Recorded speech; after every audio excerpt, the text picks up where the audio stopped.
What's up, everybody? I'm Stella Chung, and this is the Weekly Fix, the show where we round up all the gaming and entertainment headlines you may have missed this week. Star Wars Jedi Survivor is adding the highly requested fast travel to the game, plus the PC port of The Last of Us Part 1 has been delayed. In the entertainment world, James Gunn's DCU announcement recently has boosted comic book sales, and we have a development update on the God of War TV series. Keep on being the best version of you, and let's jump right into it.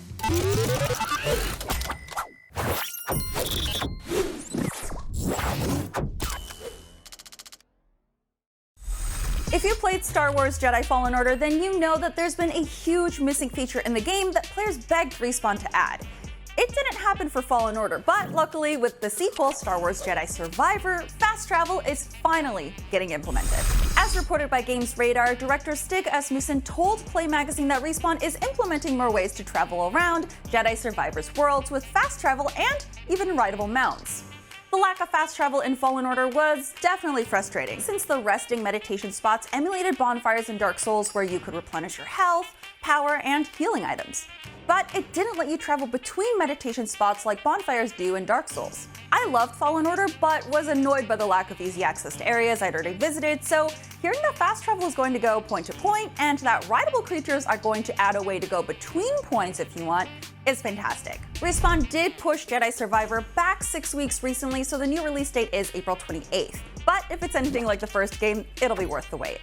The first award for the video game music category was introduced to the 65th Grammys this weekend, and Assassin's Creed Valhalla took that first award home. Assassin's Creed Valhalla: Dawn of Ragnarok and its composer Stephanie Ikonomou won the Best Score soundtrack for video games and other interactive media this year. Valhalla won out against Austin Wintory and Aliens Fireteam Elite, Bear McCreary and Call of Duty Vanguard, Richard Jacques and Marvel's Guardians of the Galaxy, and Christopher Tin and Old World. After Ikonomou accepted the Grammy, she said, "I just want to recognize all of the people who fought tirelessly to bring this category of video game music into existence.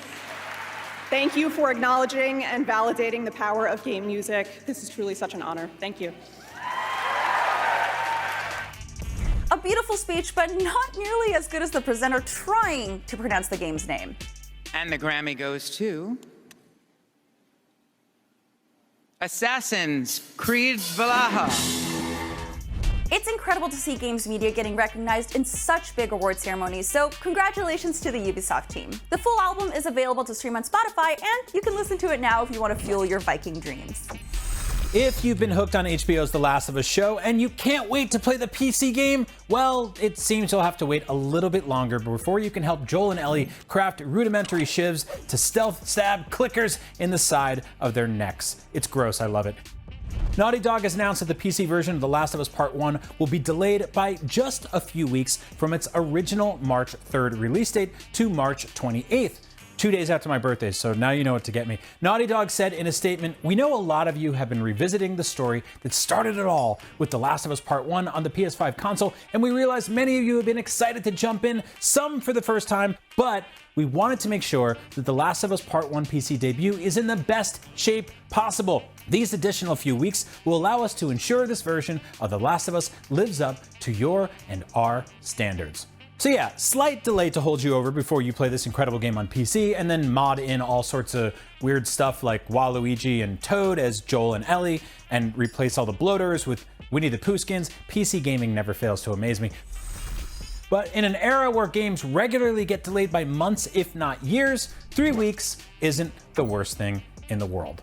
Up next, between Marvel's Avengers, Rumbleverse, Apex Legends Mobile, and Battlefield Mobile coming to an end soon, it's been a rough couple of weeks for big and ambitious games as a service games, but it seems we've only just begun with the bloodshed.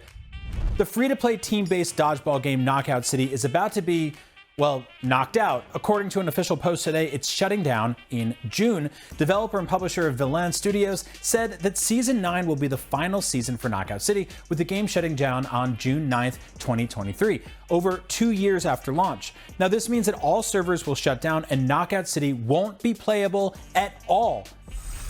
Like, at all. Hey, isn't modern video gaming fun? Games can just vanish forever, whenever, at the drop of a hat. Or I guess in Knockout City's case, the drop of a person getting hit in the head in the ring. I didn't think this one through. Beginning February 28th, the same day that Season 9 starts, all real money transactions will be removed. However, the studio reassures that Season 9 will include copious rewards in the form of XP, style chips, and the currency HoloBucks. Additionally, almost every cosmetic item they've ever sold will end up in one of the upcoming event sale shops, and rewards for login bonuses, league play, and other elements will be increased. The game's director put up a lengthy blog post explaining the shutdown, stating that the game development had become extremely challenging and that the game needed major overhauls to become sustainable long term. So pour one out for Knockout City and the other games as a service games that came to an end this week. It's definitely been rough out there. The Game Boy. Ever heard of it? PlayStation 4. Both these extremely successful, beloved consoles have now been surpassed in sales by the Nintendo Switch, which has now sold 122.55 million units. This sales figure comes from Nintendo's third quarter earnings report. Now, the Switch is the third highest selling console of all time, sitting behind the Nintendo DS at 154.02 million units sold, and the PlayStation 2 at 159 million units sold. Switch has moved 8 million units since November, with 2022's annual total sitting at 14.91 million units. By the way, 5.22 million of those were the original Switch, 7.69 were the OLED model, and 2 million of the sales were of the Switch Lite. Reaching third in all-time sales is pretty impressive for the Nintendo Switch, especially considering the console's sales have declined over 21% since 2021. The Switch achieved a record 28.8 million sales in 2020. That year, everyone suddenly found themselves at home for some reason. I still play Ring Fit Adventure, and by play, I mean it's my main form of exercise. And Switch players have another reason to be excited. A Nintendo Direct is set to take place tomorrow, February 8th, and will last 40 minutes, focusing on games launching in the first half of 2023. Wow! Hey, The Legend of Zelda Tears of the Kingdom is set to launch in that time frame in May, so who knows what could happen. You can catch this at 2 p.m. Pacific, 5 p.m. Eastern Time, February 8th. AI is making a major impact in the world of technology and potentially affecting broad areas like art, research, and yes, video game development. Take-Two's outspoken CEO Strauss Zelnick let his thoughts on that with the future of Grand Theft Auto in mind be known on yesterday's earnings call, likening ChatGPT to a calculator.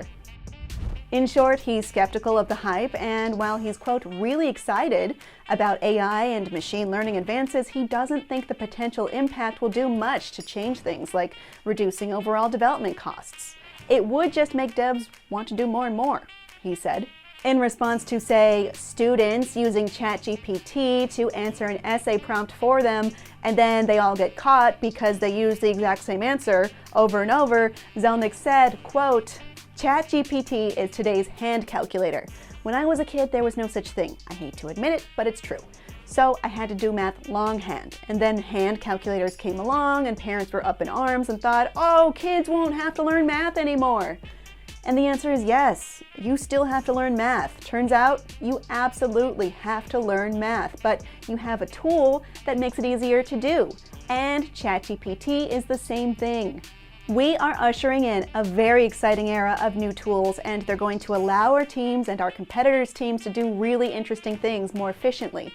So we're going to want to do more. We're going to want to be even more creative. And no, it's not going to allow someone to say, please develop the competitor to Grand Theft Auto that's better than Grand Theft Auto, and then they just send it out and ship it digitally, and that will be that. People will try, but that won't happen. I mean, I think it will happen with competitors, but I also think it will suck. Zelnick spoke further on another hot topic, Grand Theft Auto 6 leaks. As you know, the very long-awaited GTA 6 suffered a massive leak late last year. Speaking to IGN ahead of Take-Two's earnings release, Zelnick called the leaks an emotional matter and focused on the impact to developers working on the game. He said, quote, we take leaks very seriously indeed, and they disappoint all of us. It's really frustrating and upsetting to the team. However, as a business matter, we're not affected. IGN's Rebecca Valentine noted that after falling short of its $1.41 billion guidance for the quarter, Take-Two is preparing to make cost cuts that would save the company about $50 million a year. which might include the possibility of upcoming layoffs. In that earnings call, Take-Two also noted Grand Theft Auto V has surpassed 175 million copies by selling roughly another 5 million in the last quarter, a feat it's achieved quarter after quarter for years now, and it was the second best-selling game on Steam last year. I may also note that GTA 5 was originally released in 2013, a decade ago. And lastly, on the Take-Two front, Judas, the mysterious FPS from BioShock creator Ken Levine and Ghost Story Games, will be out sometime before the end of March 2025. We got our first look at Judas in December's Game Awards show, of course. Delays happen, especially for releases that far out, so we'll have our eyes on this one. Sony's video game division has experienced its best financial quarter since launching the PlayStation 5, boasting a huge increase in console sales and first-party software. As revealed in Sony's fiscal year 2022 third quarter financial results, the PS5 saw its best ever sales quarter with 7.1 million consoles sold during the 3 months ending December 31st. That puts the console at 12.8 million sold during the 2022 financial year and 32 million units sold since launch.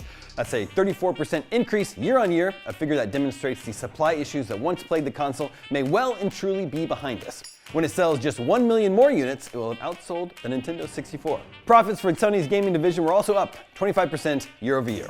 86.5 million PlayStation games were sold in the quarter, 21 million of which were first-party games. God of War Ragnarok alone made up 11 million of those. That sequel is enjoying enormous success. It's been a strong quarter for PlayStation then, but while it seems that supply issues will no longer hinder the console, it has certainly prevented it from attaining the same figures as its predecessor. By this same point in its life cycle, the PlayStation 4 had shipped just under 38 million units. Moving on, Electronic Arts is currently in the midst of a slew of cancellations, the latest being a previously unknown project codenamed TFL or Titanfall Legends, an unannounced single-player game set in the Titanfall and Apex Legends universe. The news was first reported by Bloomberg. Not much else is known about Titanfall Legends, but the cancellation coincides with the closure of the mobile versions of Apex Legends and Battlefield. According to Bloomberg, roughly 50 developers were affected by the Titanfall Legends cancellation. Titanfall's last solo outing was in 2016. It initially sold poorly, but eventually gained a following thanks to its superb single-player shooter design. That game rocked. It was succeeded by 2019's Apex Legends, the battle royale that cut the mechs but retained the setting. Now, people consider Titanfall 2's campaign to be one of the best FPS campaigns ever, so hopefully, someday, another single-player Titanfall game can be more than legend. The UK government's Competitions and Markets Authority, or CMA, has said that Microsoft and Xbox's acquisition of Activision Blizzard could harm gamers. The CMA released the provisional findings of its investigation today, which raised concerns over several issues that could arise if the deal went through. These include higher prices, fewer choices, and less innovation for UK gamers. Cloud gaming was one significant reason for concern, as the CMA noted that Microsoft already accounts for 60 to 70% of this market. Adding the likes of Call of Duty to its current cloud offerings in an exclusive manner could, quote, alter the future of gaming and potentially harm UK gamers, the CMA said, adding that those who cannot afford or don't want to buy expensive hardware could be the most affected.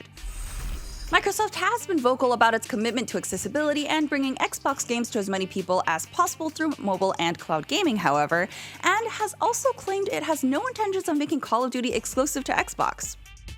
The CMA said Microsoft had made games exclusive to Xbox when buying studios in the past, however, and added that, quote, restricting the access that other platforms have to Activision's games could substantially reduce the competition between Xbox and PlayStation in the UK.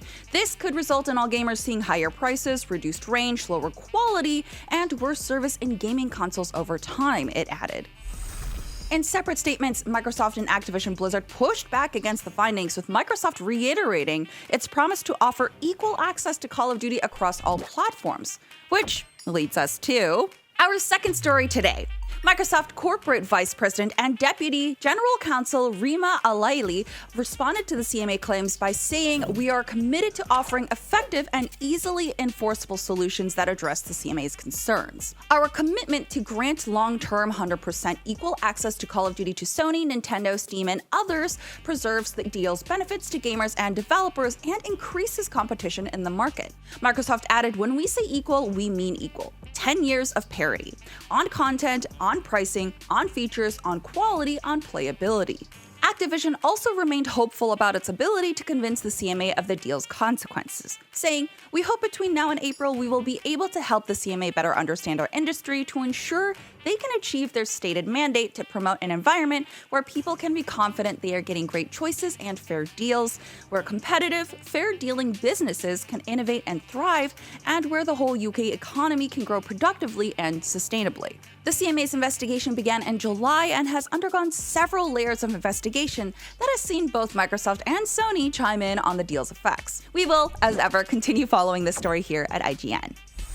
And finally today, Atari is celebrating its 50th anniversary in style with a $1,000 collectible box set that features 10 Atari 2600 cartridges with reimagined artwork, acrylic toppers that light up when inserted into the console, and more. Oh, and there will only be 100 of them available worldwide. These cartridges, which hold Adventure Missile Command, Warlords, Super Breakout, Crystal Castles, Haunted House, Yars's Revenge, Centipede, Asteroids, and Gravitar, also feature remastered versions of their original art. But wait, that's not all. They come with cardstock posters, instruction manuals with bonus material, hard enamel pins, patches, certificates of authenticity, and a digital copy of each game that can be played on the new Atari VCS. If that wasn't enough, when you put all 10 cartridges together, they display the Atari 50th anniversary logo, making it an attractive item for a collector's shelf. Pre-orders are open now, and the box set should ship in 3 to 4 months. It's important to note that once the pre-order window closes, all orders will be considered final and will not be able to be canceled. What do you think? Are any of you Atari fans going to drop $1,000 on this? Let us know in the comments. It's time to take a quick break. When we come back, we'll have some good news for the future of Rick and Morty, plus we discuss a recent spike in comic book sales due to James Gunn. See you in a bit. Welcome back! James Gunn's recent DCU roadmap announcement has driven the price up on the comics he'll be making movies and shows about. But first, the team behind Rick and Morty has had a huge shift as of late, to say the least. But let's find out why this might be a good thing for the future of the series. All right, good news for Rick and Morty fans, as the media outlet The Wrap is reporting the show will still fulfill its 70-episode order on Adult Swim, despite the ousting of co-creator Justin Roiland.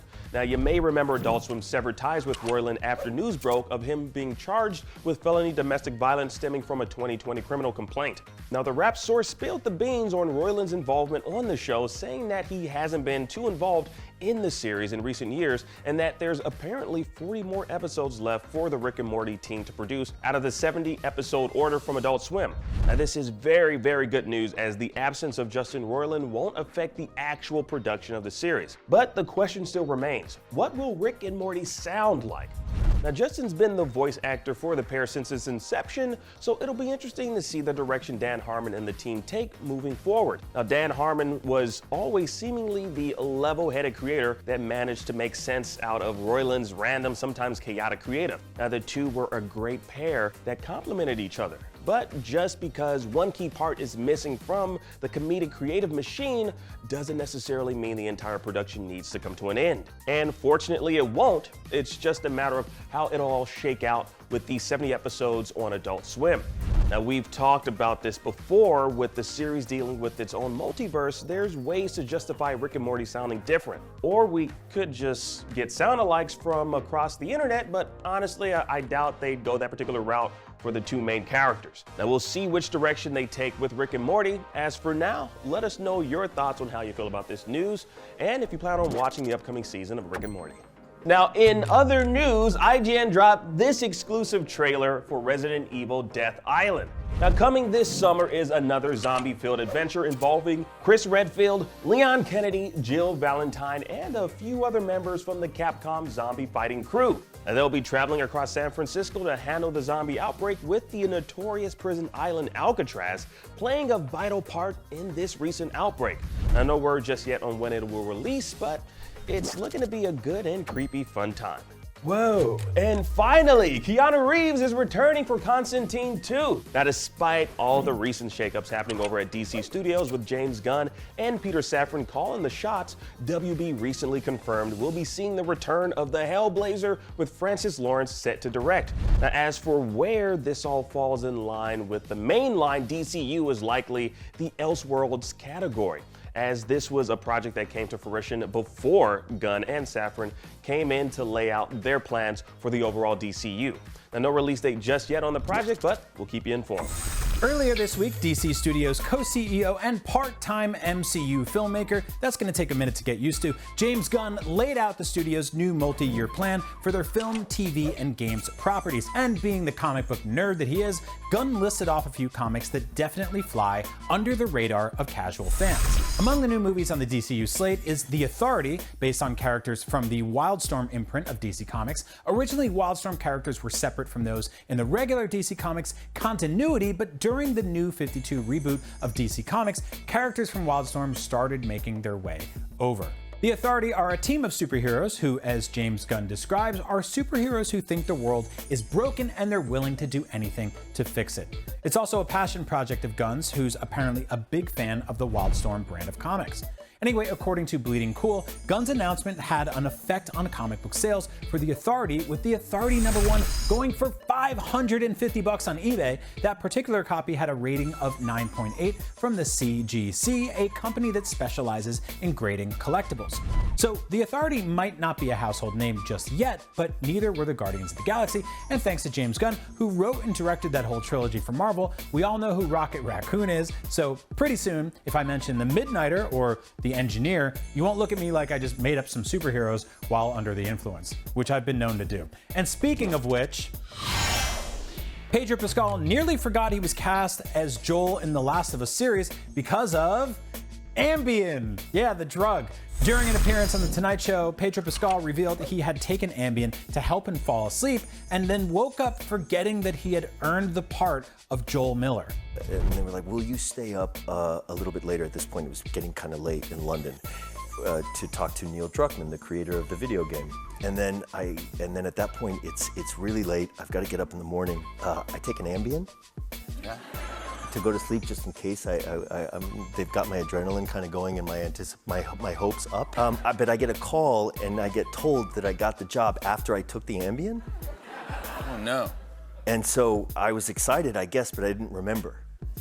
I woke up in the morning and the first thing that occurred to me was like, oh man, I really want that job. I'm in London, they're in LA, I'm gonna wait by the phone all day long. This hasn't happened in a while, you know? I'm gonna be longing and I'm gonna think about it all day long. Yeah, it was like, oh, congratulations, so happy for you when I looked at my phone. And I was like, oh yeah, I got the job! Yeah. The Last of Us has had a huge start on HBO, with the premiere episode nabbing 4.7 million viewers, the second best debut for HBO in the past decade, with House of the Dragon coming ahead. Ambien. Don't take it when you get a huge news that's good, because you won't remember it. That's my commercial for Ambien. Switching gears back to comic book adaptations, Seth Rogen credits The Boys' success to the Marvel Cinematic Universe. Speaking to Total Film, Rogen, who executive produces The Boys for Amazon, said he doesn't really connect to the MCU since it's mostly kid-friendly fare, and The Boys most definitely isn't. But with the MCU being so massive, with multiple billion-dollar grossing films, it did open the way for a counter-movement to exist, which is where The Boys comes in. Rogen said, quote, I think that Kevin Feige is a brilliant guy, and I think a lot of the filmmakers he's hired to make these movies are great filmmakers. But as someone who doesn't have children, it is all kind of geared towards kids. And that's where shows like the adaptation of Garth Ennis and Derek Robertson's The Boys can exist. Rogen explained, quote, I think just as naturally to us as The Boys fell into the comic book store landscape as a comic, we thought it would fall into the media landscape as a TV show. But truthfully, without Marvel, The Boys wouldn't exist or be interesting. I'm aware of that. In an exclusive interview with Deadline, Sony Pictures Television Studios president Catherine Pope gave an update on the development of the God of War series coming to Prime Video. As speaking on the importance of pre-established IP the company contends with, she said, quote, there's a lot of really important IP here. We're working on God of War, the PlayStation title, which is still in the early stages. I know the game pretty well, and I'm so impressed with what they're already doing in terms of building out that world and expanding, keeping all the values of the game, but also expanding it so that if you don't know the game, it's still going to be a really satisfying show on its own. Now, the synopsis for the live-action series was released late last year, and it appears the upcoming series will follow the storyline laid out in the 2018 God of War game. Now, while there hasn't been any announcement on casting or directors just yet, we do know Cory Barlog will be one of the show's executive producers. Now, this is just one of a few live-action adaptations PlayStation is working on to bring to both the big and small screen, as we'll also be receiving a Twisted Metal show on Peacock, Horizon Zero Dawn on Netflix, and Gran Turismo on the silver screen. Now, all this along with The Last of Us currently airing on HBO and HBO Max. Now, as for the God of War series, I think we're all just waiting to see who gets cast in the role of Kratos. Now, here's hoping it's either The Rock or Dave Bautista. I don't know, they kind of both fit the bill, and I personally think Dave Bautista has the acting chops to pull it off. Comment below your casting theories and let's discuss. Now, in other news, shout out to YouTuber Kane Parsons for landing a sweet deal with A24 to produce and direct a feature-length movie based on his Backrooms YouTube shorts.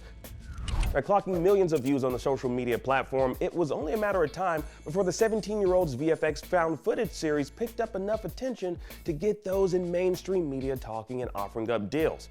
Now, odds are you've probably seen one of his videos or something similar based on the Backrooms. A huge achievement for online content creators, one which Kane will be taking advantage of come his summer break to direct. I'm Stella Chung, and that was your weekly fix. We'll be back here next Saturday with more of the biggest gaming and entertainment news of the week. See you then.